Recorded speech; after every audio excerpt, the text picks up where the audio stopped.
Bom, então no nosso livro, estamos na página 104, e vamos ler capítulo 24, versículo 1 até o 27. No livro diz: Paulo fica preso por 2 anos, sem sequer ser julgado, e é dito claramente que isso foi feito para agradar aos judeus. Até o sumo sacerdote Ananias desceu para acusar Paulo. Segundo a história, Ananias foi sumo sacerdote de 48 até 58 depois de Cristo, e era conhecido como ganancioso e insolente. Bom, abra então a sua Bíblia, enquanto isso vamos comentando. Lembre-se que o cargo de sumo sacerdote nesse período, ele era um cargo político. Ele era escolhido por Roma, né? Tinha que ser descendente de Arão, tá bom? Mas quem dizia quem seria o eleito, né? Era Roma, ou seu representante, Herodes. Então era um cargo político. Então todo o julgamento está acontecendo de forma irregular, né?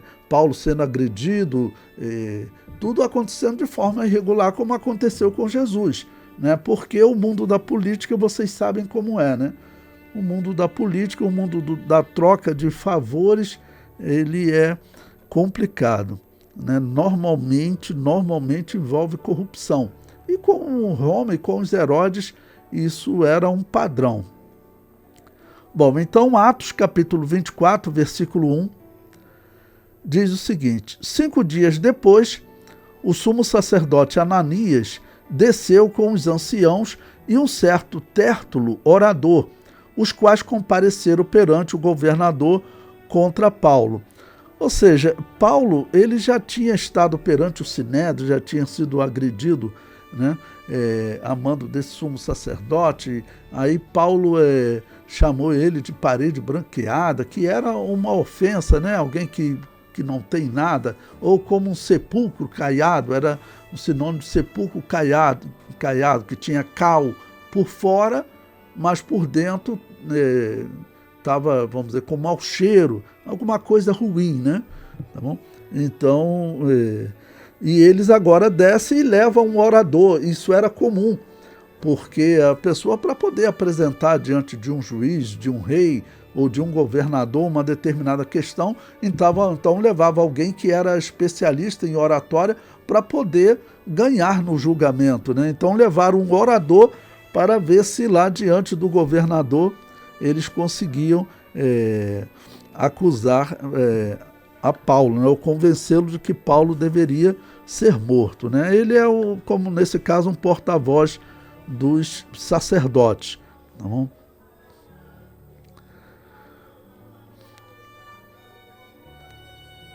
Pois bem, vamos prosseguindo então. No versículo 2 diz: e tendo chamado Tértulo, começou a acusá-lo. Então agora ele vai começar a acusar Paulo, né?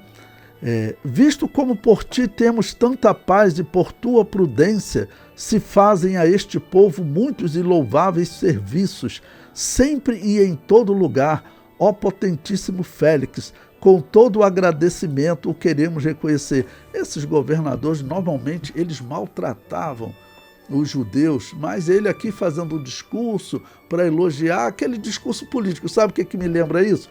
Quando uma vez teve um debate no Congresso Nacional, há uns 20 anos atrás, e estava havendo lá uma acusação de roubo, né? De uma série de falcatruas. Aí um deputado, um ministro, se dirigia a outro ministro. Por exemplo, no STF aconteceu isso, e na Câmara dos Deputados também. Eles têm que chamar eles de excelentíssimo, né? O excelentíssimo roubou. Então fica uma frase estranha, né? Mas você tem que se dirigir à pessoa como excelentíssimo, tá bom? E aqui também eles elogiam mesmo esses governadores, normalmente maltratando muito os judeus. Mas a questão religiosa para eles era fundamental, porque vamos considerar, não era zelo doutrinário, porque isso nós sabemos que eles não tinham. Mas a questão religiosa era determinante para eles manterem o poder. Então, a questão religiosa era só para manter o poder. Era assim com os sacerdotes. Ali eles continuavam como governadores, porque a questão religiosa dava esse título a eles. Roma reconhecia o sumo sacerdote como governador, e foi Roma que reconheceu mesmo. Por quê? Porque os sacerdotes, eles eram da família dos Macabeus, os Macabeus eram sacerdotes, né? E eles acabaram governando Israel também. Então, com os Macabeus surgiram os sacerdotes governadores, e depois Roma só manteve isso. Tá bom? Quando Roma dominou aquela região em 63, vocês continuam como governadores, continuam como sacerdotes, mas quem vai dizer quem será então o sumo sacerdote vai ser a autoridade romana. Aí ficou assim. E aí, é claro, começaram os envolvimentos políticos. Esse período é um período assim de corrupção e violência tremendo. Tá bom? Eu separei aqui para vocês, mantenha a Bíblia aberta aí nesse versículo, alguns textos que o Flávio Joséfo relata quem era esse Ananias, quem é esse período, né, como ocorriam essas trocas, né, entre sacerdotes, porque era a gosto do político, né? Então vou citar aqui um primeiro exemplo naquela obra do Flávio Joséfo, História dos Hebreus, página 928, publicado pela CPAD. Ele diz o seguinte, né? Ele, falando de Herodes Agripa II, ou seja, o filho daquele Herodes que morreu comido de bicho, ele é o manda-chuva nesse período, né? Tá bom? Então, ele diz, ele tirou ainda o sumo sacerdote de Jesus, filho de Daneu, para dá-lo a Jesus, filho de Gamaliel. Mas como ele não a deixou de boa vontade, ou seja, o sumo sacerdote não aceitou a troca, né? Produziu-se entre eles uma grande divergência.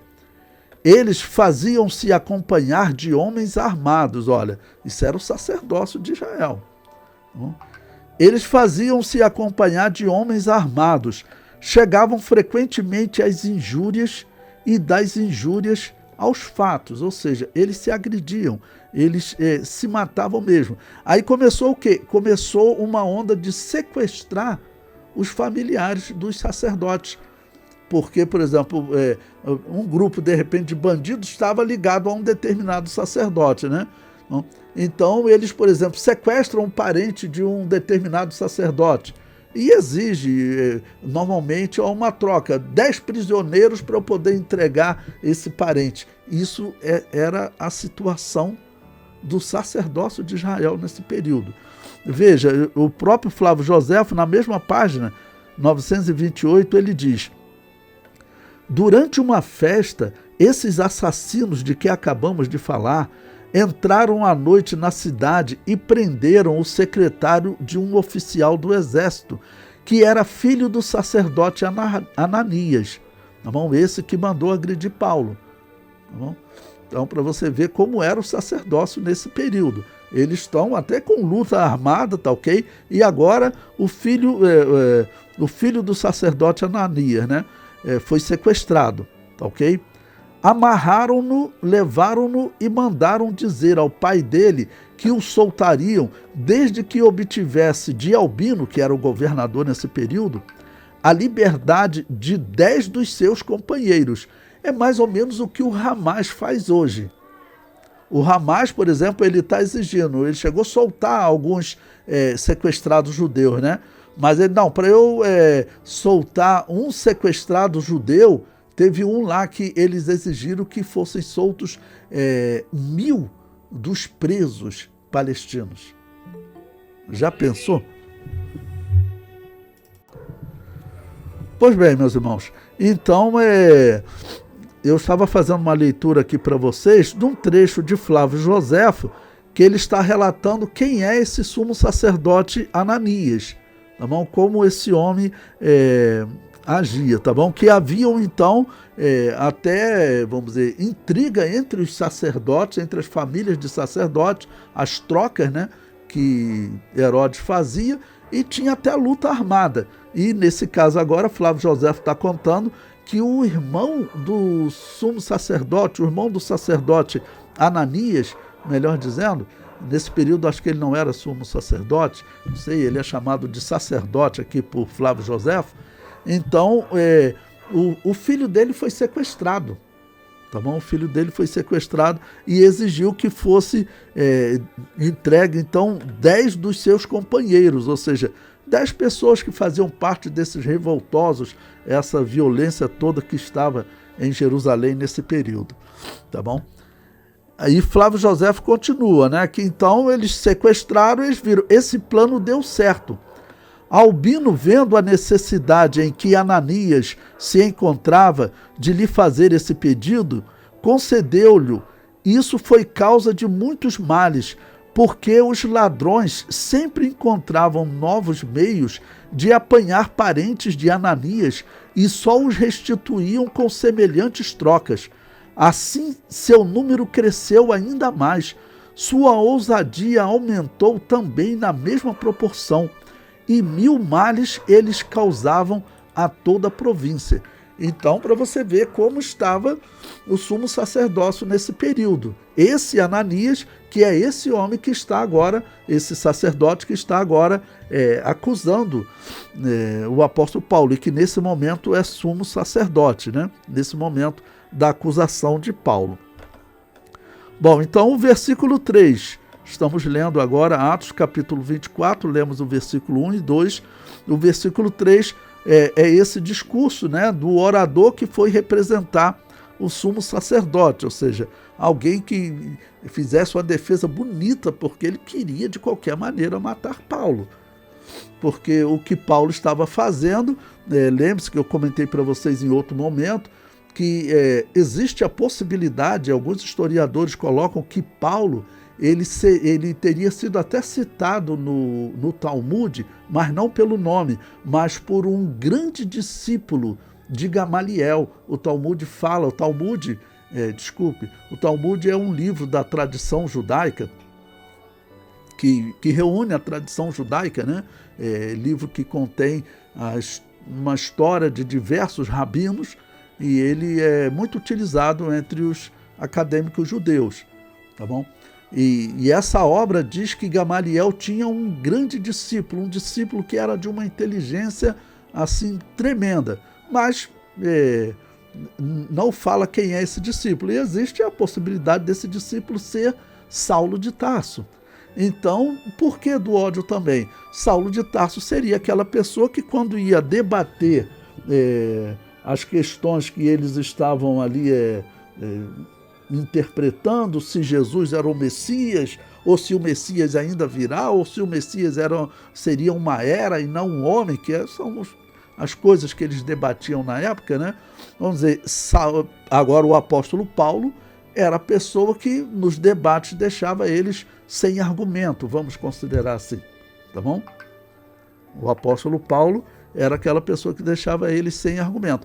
Se ele for realmente esse grande discípulo, né, de Gamaliel, grande aluno de Gamaliel, e mais, ele se converte e ainda recebe o dom da palavra da ciência, o dom da palavra da sabedoria, realmente não teria como eles contra-argumentarem com Paulo, né? Bom, agora o versículo 4, ele diz: mas para que te não detenha muito, rogo-te que, conforme a tua equidade, nos ouça por pouco tempo. Temos achado que esse homem é uma peste e promotor de sedições entre todos os judeus, por todo o mundo, e o principal defensor da seita dos nazarenos. Olha, quando ele fala em sedições, né, ele está representando o sumo sacerdote, ele está mentindo mesmo. Porque quando ele está falando de sedições aqui, ele está falando de ações contra Roma, que acontecia muito nesse período, até sequestros que eram feitos, como eu acabei de citar para vocês, que Flávio Joséfo diz que nesse período, né, os parentes desse Ananias eram sequestrados. Então, quando ele acusa o apóstolo Paulo aqui de ser um promotor de sedições, era algo que então interessava a Roma. Era algo que interessava a Roma. Eles só não conseguem matar Paulo porque Paulo tinha cidadania romana. Então podemos dizer que Deus usou realmente isso, porque se ele fosse só um judeu, o apóstolo Paulo seria então entregue a eles. Só que ele tinha cidadania romana, tanto que ele vai acabar recorrendo, né, a César, porque ele sabia que ali em Jerusalém ele não teria um julgamento justo. Ainda que estava ali assentado no trono do Sinédrio, eu comentei com vocês na aula passada, um indivíduo que pode ter sido companheiro dele de sala de aula, o filho de Gamaliel. O filho de Gamaliel era quem, segundo a história, se assenta, né, na liderança do Sinédrio, que ele era considerado como um príncipe. Ele vai ser morto na revolta do ano 70. Os romanos vão capturar ele, né, e vão acabar por matá-lo. Então o apóstolo Paulo sabia, ali ele não teria um julgamento correto. Então aqui está um exemplo, não havia sedição do apóstolo Paulo, não havia envolvimento dele com nenhuma revolta, tá bom? E diz que ele então é o principal defensor. Aí é interessante essa expressão aqui, né? Principal defensor. Eu até verifiquei no grego para vocês o termo protostates, né, que é traduzido aqui por principal defensor, significa mesmo aquele que se encontra na liderança. O que não é, vamos dizer, muito normal. Não havia uma liderança, ou se houvesse uma liderança central, estaria em Jerusalém. Nesse período, Tiago, irmão de Jesus, ainda está vivo, né? Ele vai ser morto no ano 60, 61. Então, nesse período, ele ainda está vivo. Aqui nós estamos no ano 57, mais ou menos, da era cristã. Ok? Então, ele ainda estava vivo, mas não havia uma liderança central. Tiago, irmão de Jesus, pastoreava a igreja de Jerusalém. Ele estava em destaque lá em Atos 15, que nós estudamos, né? Naquele conselho que eles fizeram sobre a evangelização aos gentios. Tá bom? Então, ele deu a palavra final. Então, de uma certa maneira, ele exercia, vamos dizer, uma certa liderança, Tiago, né? Então, mas o apóstolo Pedro é colocado como grande líder pela expansão que ele deu ao cristianismo, porque chegava a notícia para eles que o cristianismo estava crescendo no mundo todo e pelo trabalho principalmente desse homem chamado Paulo, né? E claro, eles sabiam que ele falava sobre Israel. O que ele falava sobre Israel. O que ele falava sobre Israel era que Jesus era o Messias, né? E que Israel perdeu o tempo da sua salvação. Essa era a mensagem. Não? Mais ou menos nesse período, o apóstolo Paulo escreveu a carta aos Romanos. Nesse período que nós estamos estudando, Paulo ele já tinha escrito a carta aos Romanos. E na carta aos Romanos ele falou claramente que Israel tinha sido cortado da comunhão com Deus. Tinha sido cortado da comunhão com Deus e os gentios foram enxertados, a igreja foi enxertada no lugar de Israel. Isso para os israelitas era pesado. Não era pesado. Então, por isso, eles estão fazendo esse movimento todo, né? Bom, e aqui eles chamam o cristianismo de seita dos nazarenos. Seita dos nazarenos, né? Por conta de Jesus, né? Que ficou conhecido também como o Nazareno. Então eles chamam de seita dos nazarenos. E até é interessante aqui explicar para vocês o que significa seita, né? Porque seita hoje tem um significado bem diferente do que na época. Tá bom? Ou um significado bem diferente do significado da palavra, o significado etimológico, porque a palavra seita, ela significa simplesmente escolha, tá bom? Simplesmente escolha, é isso. Mas, que é a palavra grega aireses, essa palavra ela significa simplesmente escolhas, é de onde também vem heresia. Seita e heresia são sinônimos. Tá bom? todos vêm dessa palavra aireses, né? Heresia. E vai começar a ser aplicada a escolhas doutrinárias, né? Ou escolhas doutrinárias erradas. Então, mas o significado é escolha. E, no caso aqui, eles estão aplicando como a um grupo de judeus, tá bom? Que seguiram um caminho diferente, vamos dizer, que já tiveram problema e Roma teve que crucificar o líder deles. Eles são problemáticos, ele está acusando o apóstolo Paulo de sedição. Então, ele está fazendo essa ligação, então, chamando de seita dos nazarenos. Tá bom? O versículo 6.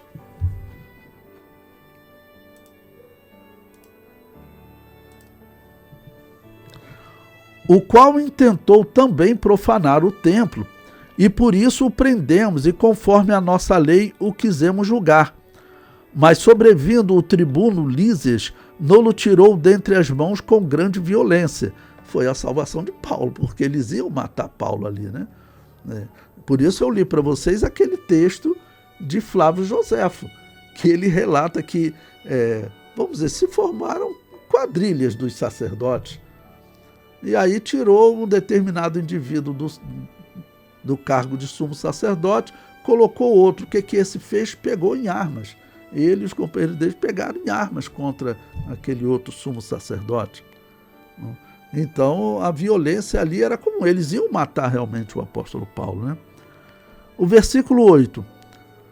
Mandando aos seus acusadores que viessem a ti, e dele, tu mesmo, examinando-o, poderás entender tudo o de que o acusamos. Ok? E também os judeus o acusavam, dizendo serem essas coisas assim. O sumo sacerdote veio e falou assim, olha, e é verdade, esse homem realmente ele é ligado a sedições, ou seja, seria uma pessoa perigosa para Roma. Tá, ok? E diz que também ele é uma pessoa que ele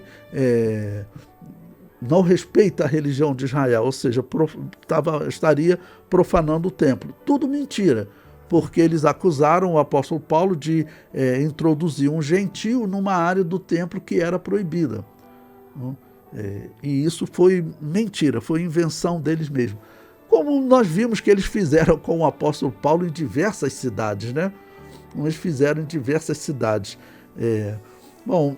Os judeus que eles de repente ouvem as palavras dos evangélicos, eu sempre falo, o judeu que ele ouve, ele tem que saber que nós, evangélicos, por exemplo, da Assembleia de Deus, somos historicamente, até por testemunho do Netanyahu, os que mais amam os judeus. Porque a nossa teologia, a nossa escatologia, diz que Israel se converterá a Jesus e que eles reinarão na terra 1000 anos, tendo Jesus como Messias sobre eles. Tá bom? Então nós falamos de Israel como um futuro glorioso, enquanto outros falam de Israel de forma super negativa. Então é fato que nós amamos muito Israel, temos um carinho especial por Israel, por vermos que assim está realmente as Escrituras expostas, né? Que eles, o apóstolo Paulo, na carta aos Romanos, capítulo 11, tá bom? Ele escreveu claramente, nessa época, ele já tinha escrito essa carta, e diz que se a queda deles, tá bom, já foi a glória para as nações, vou até abrir para nós podermos ler, mantenha aberto aí em Atos, tá ok?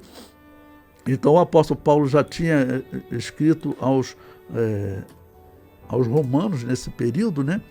Então veja, Romanos capítulo 11, vou ler versículos 11 e 12, tá bom? Que diz o seguinte: ora, pois, porventura tropeçaram para que caíssem? De modo nenhum, mas pela sua queda veio a salvação aos gentios, para incitar a emulação, ou seja, houve a queda deles. Ao versículo 12, e se a sua queda é a riqueza do mundo, e a sua diminuição a riqueza dos gentios, quanto mais a sua plenitude.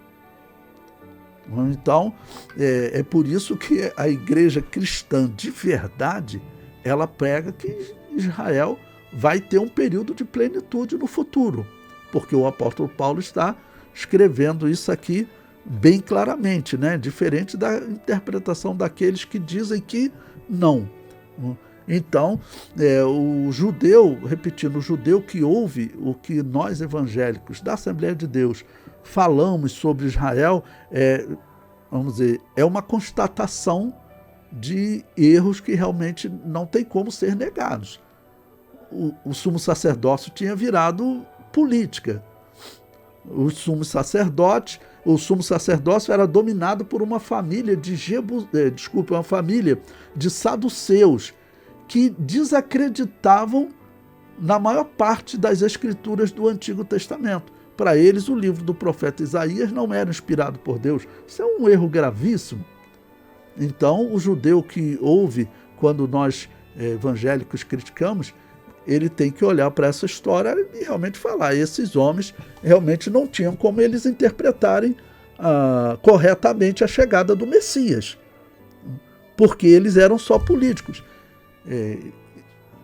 E eu sempre comparo para vocês, seria como se o governador do Rio de Janeiro, o prefeito do Rio de Janeiro, por exemplo, fossem os responsáveis por escolher quem é que vai pastorear a igreja X. É claro que ele ia botar só aliado político dele. E era isso que acontecia em Israel. Ok? Bom, o versículo 9. E também os judeus o acusavam, dizendo serem estas coisas assim. Pois bem, aí o versículo 10, eu já tinha lido o 9, o versículo 10 agora é a defesa de Paulo. Paulo, porém, fazendo-lhe o governador sinal que falasse, respondeu: porque sei que já vai para muitos anos que desta nação és juiz, com tanto melhor ânimo respondo por mim. Pois bem pode saber que não há mais de 12 dias que subi a Jerusalém a adorar. E não me acharam no templo falando com alguém, nem amotinando o povo nas sinagogas, nem na cidade. Ou seja, eu não fiz nada de errado, não existe nada de errado. O motivo para matar é outro, né? Não. Nem tampouco podem provar as coisas de que agora me acusam. Ou seja, estão fazendo uma acusação séria, né? Colocando o apóstolo Paulo como um agitador violento, ok? Como um agitador violento, colocou ele como organizador de sedições. Então ele falou, não tem como provar isso não, ou seja, isso é invenção. Versículo 14, mas confesso-te que, conforme aquele caminho, é interessante, a nossa Bíblia traduz aqui caminho com letra maiúscula, né? Por que ele deu destaque para essa palavra? Essa palavra caminho no grego, eu até peguei para vocês, é o termo odos, e ele pode ser traduzido também como uma forma de conduta, um curso de conduta, né? A conduta escolhida, ok? Mas então, conforme essa conduta escolhida, e traduzido como caminho, o caminho escolhido é um sinônimo. Esse caminho escolhido, o caminho aqui, claro, não como um caminho comum, mas como caminho em termos de ideia, a interpretação escolhida, o caminho escolhido, tá bom? Mas confesso-te que conforme aquele caminho, a que chamam seita, que chamam escolha, né? Assim sirvo ao Deus de nossos pais, crendo tudo quanto está escrito na lei e nos profetas. Então ele disse, olha, eu continuo servindo ao mesmo Deus. Eu continuo servindo ao mesmo Deus. A questão é a interpretação da lei, é o que ele vai argumentar, né? Versículo 15. Tendo esperança em Deus, como estes mesmos também esperam, de que há de haver ressurreição de mortos, tanto dos justos como dos injustos. E por isso procuro sempre ter uma consciência sem ofensa, tanto para com Deus como para com os homens. Certamente, irmãos, até a forma polida, sendo o apóstolo Paulo esse intelectual, né, como a história evidencia ser e como os seus escritos evidenciam ser, né, sendo o apóstolo Paulo esse intelectual, certamente a fluência dele, ou em latim, ou em grego, ou como teve um momento que ele falou hebraico, né? Ou então vamos dizer, essa forma dele falar provavelmente já mostrou para o governador, né, que era o Pilatos dessa época, né, para o governador Félix, que ele não seria um agitador, ligado a sedições, ou até a morte de algum soldado romano, alguma coisa desse tipo. A forma polida dele falar certamente demonstra isso, né? Ok? Versículo 17. Ora, muitos anos depois vim trazer à minha nação esmolas e ofertas. Nisto me acharam já santificado no templo, não em ajuntamentos, nem com alvoroços, uns certos judeus da Ásia, os quais convinham que estivesse presentes perante ti e me acusassem, se alguma coisa contra mim tivesse. Ou seja, os acusadores não estão presentes. Isso aqui no tribunal, vocês sabem que as leis, até hoje, os termos que são usados, né, pelos juristas são os termos latinos. O latino, né, era o idioma falado por Roma, porque Roma ela é considerada na história da humanidade aquela que organizou as leis. Tá bom? Por isso, todos os termos, quem estuda direito estuda muitos termos latinos, porque as leis do Ocidente, são assim chamadas, né, foram organizadas pelos romanos. Então, os romanos eles tinham uma lei justa. Eles têm uma lei justa. Então, isso aqui, vai falar, não, os acusadores têm que estar presentes. Não? Então, isso aí que eles estão me acusando, os acusadores deveriam estar presentes. Mas estão aqui dizendo que outros disseram, não. Isso não faz sentido, né? Ok? O versículo 20, vamos ler agora Atos 24, versículo 20. Ou digam estes mesmos se acharam em mim alguma iniquidade, quando compareci perante o conselho. Lembre-se que ele tinha ido perante o Sinédrio, nós comentamos, e lá no Sinédrio, o filho de Gamaliel com certeza estava presente, porque ele era o principal, né, daquele conselho. Okay? Já que os sacerdotes eram políticos, os fariseus, o filho de Gamaliel era fariseu, e o irmão de Gamaliel, o filho de Gamaliel, que está assentado como príncipe lá, assim eles eram chamados, né, em hebraico, Nas, que significa príncipe. O julgamento lá também não foi correto. O julgamento lá também não foi correto. Então, Paulo diz que compareceu perante o conselho. Versículo 21. A não ser estas palavras que, estando entre eles, clamei. Hoje sou julgado por vós acerca da ressurreição dos mortos. Olha, foi só isso que eu falei lá nesse tribunal. Vê se tem alguma outra coisa que eu tenha falado. Então, Félix, havendo ouvido estas coisas, lhes pôs dilação, dizendo, havendo-me informado melhor deste caminho, ele usa o termo que eles falaram, né? Essa forma de conduta que esse homem segue, quando o tribuno Lísias estiver descido, então tomarei inteiro conhecimento dos vossos negócios. E mandou ao centurião que o guardassem em prisão, tratando-o com brandura, e que a ninguém dos seus proibisse servi-lo ou vir ter com ele. Né? Ou seja, eles viam realmente que o que havia ali era algum outro problema, que haviam era uma mentira entre eles. Eles certamente se conheciam, eram políticos, estavam a todo momento fazendo negociações, e o governador provavelmente via, como eu li para vocês aqui, o que Flávio Joséfo conta, que eles pegavam em armas até entre eles, a família de sacerdotes, eles não eram nem judeus, né, no sentido de religiosos, de seguidores realmente do judaísmo. Eles não eram, porque, claro, judeus de verdade não fazem isso. Judeus de verdade esperavam o reino de Deus, mas não aceitavam se corromper de jeito nenhum com Roma. um judeu de verdade, né, judeu aí, seguidor daquela fé, como João Batista queria ficar longe dessas pessoas. Ele preferiu ficar longe até do templo. João Batista, ele era sacerdote, ele tinha direito de estar lá no templo, mas ele não, quero ficar longe de Roma, quero ficar longe de Herodes, quero ficar longe desses sacerdotes, quero ficar longe desse culto, quero ficar longe disso tudo, porque a coisa está muito ruim. É a explicação para João Batista estar batizando num deserto. Por que ele não está fazendo isso no templo? Não? Porque realmente esse momento político era horrível. Não?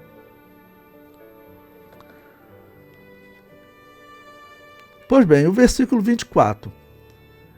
Alguns dias depois, vindo Félix com sua mulher Drusila, que era judia, mandou chamar a Paulo e ouviu-o acerca da fé em Cristo.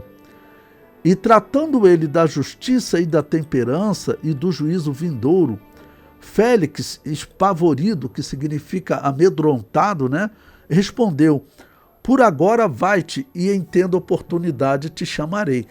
Então veja o que o apóstolo Paulo falou aqui sobre o juízo vindouro. Certamente o apóstolo Paulo falando de que Deus um dia vai cobrar de toda a humanidade, vamos dizer, o que é justo é injusto. E esse governador, ele sabe das injustiças dos sacerdotes. O convívio político com eles era, vamos dizer, sabido, né? Como eles eram violentos e corruptos. Tanto que eles estavam ali por favor, porque ele era colocado lá por um Herodes, por um político de Roma. Então, nesse envolvimento político, é quase impossível alguém não estar envolvido com o outro em algum favor ou alguma dívida. Não, um dia você vai ter que me pagar isso, né? Um dia eu vou precisar de você e você vai ter que dizer sim de qualquer maneira para mim. É assim que eles... isso aí, infelizmente, é um padrão, tá, nesse mundo dos políticos, né? Tá bom? Então, quando falou aqui sobre juízo, então ele ficou amedrontado. Ele ficou amedrontado. E a mulher dele era uma judia, então certamente falava alguma coisa para ele sobre a fé dela, e o homem ficou amedrontado, falando que, na verdade, no juízo final, não era como contavam para ele em Roma. Em Roma, como é que era contado? Quando ele morria, alguém fazia alguma oferta, tá ok? E a alma dele ia para um lugar bom do inferno. Era o purgatório, é o que a Igreja Católica vai chamar de purgatório, né? Essa era a crença pagã que a Igreja Católica adotou. Então, o que ensinavam para ele, olha, quando você morrer, a tua alma chega em um local, um inferno, um local ruim, mas vão fazer ofertas em seu favor. Alguns casos eles diziam para levar uma moeda, porque tinha um barqueiro. A mitologia grega e romana estavam fundidas, né? Então, vai ter um barqueiro, você dá uma moeda para esse barqueiro, e esse barqueiro vai te levar para um lugar mais tranquilo, lá do inferno. Acredite, isso parece piada, mas era exatamente isso. Se você vê aquele filme Troia, em que o guerreiro de Troia, chamado Heitor, perde a luta para Aquiles, aí o pai de Heitor vai lá e fala assim, deixa eu preparar o corpo do meu filho, colocar uma moeda para o barqueiro, para te levar para uma área boa lá do inferno, né? Então, que é a crença que depois vai ser chamada de purgatório. O apóstolo Paulo vai dizer para ele, olha, nada disso. Isso aí que falaram para você, isso aí está errado. Isso aí, quando você morrer, o juízo vindouro é o seguinte, quando você morrer, você comparece diante de Deus. E o que você fez aqui na terra é o que vai pesar sobre você na eternidade. Se você vai para um descanso ou para um local de tormento. Para o local de descanso só vai quem aceita o sacrifício de Jesus Cristo como Salvador. Essa é a mensagem do apóstolo Paulo. Essa é a mensagem cristã. Não dá para pensar que o apóstolo Paulo iria falar outra coisa para ele. Então isso deixou ele, amedrontado, né? Versículo 26, aí veja como é a corrupção política, né? Ele está, de uma certa forma, no versículo 25, mostra que ele, vamos dizer assim, gerou um certo temor nele, ficou amedrontado, né? Ao versículo 26, esperando ao mesmo tempo que Paulo lhe desse dinheiro para que o soltasse. Viram como a corrupção era padrão? A história mostra que os romanos, eles faziam tratos principalmente com os bárbaros, e os bárbaros eram aquelas pessoas, né, que honravam as palavras deles, né? Se ele dava uma palavra, já viu aquelas pessoas que falam uma coisa e ela honra aquela palavra até o fim, né? Os bárbaros eram assim, mesmo os bárbaros não cristãos, eu estou falando pessoas que têm isso como cultura, vou chamar assim, honrar o que ela fala. E os romanos faziam acordo com os bárbaros, mas mentiam direto. E aí os bárbaros esperando, né? Alguns prometiam que iam dar terra e eles diziam, então tá bom, se vocês participarem dessa guerra, lutar ao lado dos romanos, nós vamos te dar terra. Depois não dava terra nada, matava, usava eles como bucha na frente, na pior parte da batalha, e aí ajudava a vencer, morriam muitos e ainda acabavam de matar aqueles bárbaros. Isso era comum entre os romanos. A história relata isso. Tá bom? Tá bom? Então ele aqui já fala em dinheiro, tá bom? Pelo que também muitas vezes o mandava chamar e falava com ele, esperando que Paulo falasse, não, quanto você quer para me soltar, né? Mas passado 2 anos, né, e ficou nessa situação Paulo durante 2 anos. 2 anos, então, como eu disse para vocês, 2 anos, ele foi preso mais ou menos no ano 58, que ele foi levado, diante do governador Félix. Então aí você já vai para o ano 60 da era cristã. Significa que faltam 4 anos para Paulo ser martirizado. O livro de Atos ele vai terminar antes do martírio de Paulo. Tá bom? Mas então passam-se 2 anos. Mas passados 2 anos, Félix teve por sucessor a Pôncio Festo. E querendo Félix comprazer aos judeus, deixou Paulo preso. Tá bom? E aí esse Pôncio Festo, ele já, a história realmente relata que ele foi governador daquela região do ano 60 ao ano 62. Então, nesse período já estamos no ano 60 da era cristã. Ok? Bom, eu separei aqui para vocês também um texto de Flávio Joséfo falando então agora sobre esse governador chamado Festo, tá bom? Que é chamado de Pórcio Festo ou Pôncio Festo, ok? Bom, então, como eu disse, eu vou ler aqui um texto de Flávio Joséfo para vocês, tá bom? Aí depois a gente continua a leitura no versículo 28. Flávio Joséfo, na página 925, ele diz: Pórcio Festo fora mandado pelo imperador Nero para substituir Félix no governo da Judéia. Quando Festo chegou à Judéia, encontrou-a num estado deplorável, pelos males que aqueles ladrões causavam. Então você veja, Flávio Joséfo está relatando o que acontecia exatamente nesse momento que o apóstolo Paulo está lá preso e qual era a situação da Judéia. Esses ladrões pilhavam, incendiavam tudo. Dava-se o nome de sicários aos mais cruéis dentre eles, cujo número era bem grande, porque eles usavam espadas curtas como as dos persas e recurvas como punhais, que os romanos chamavam de siques. Espalhavam crimes por todos os lugares, misturando-se, como dissemos, nos dias de festa com o povo, que vinha de todas as partes a Jerusalém. Por devoção, matavam impunemente a quem lhes parecia. Atacavam mesmo as aldeias daqueles que odiavam, saqueavam-nas e as incendiavam. O impostor que tinha o ofício de mago, né, uma feitiçaria, né, levou grande quantidade de homens com ele para o deserto, prometendo livrá-los de toda sorte de males. Festo mandou contra eles a cavalaria e a infantaria, que os dizimaram. Então, veja, é mais um exemplo para você poder entender o que significava eles acusarem Paulo de sedição. Haviam esses loucos que atacavam.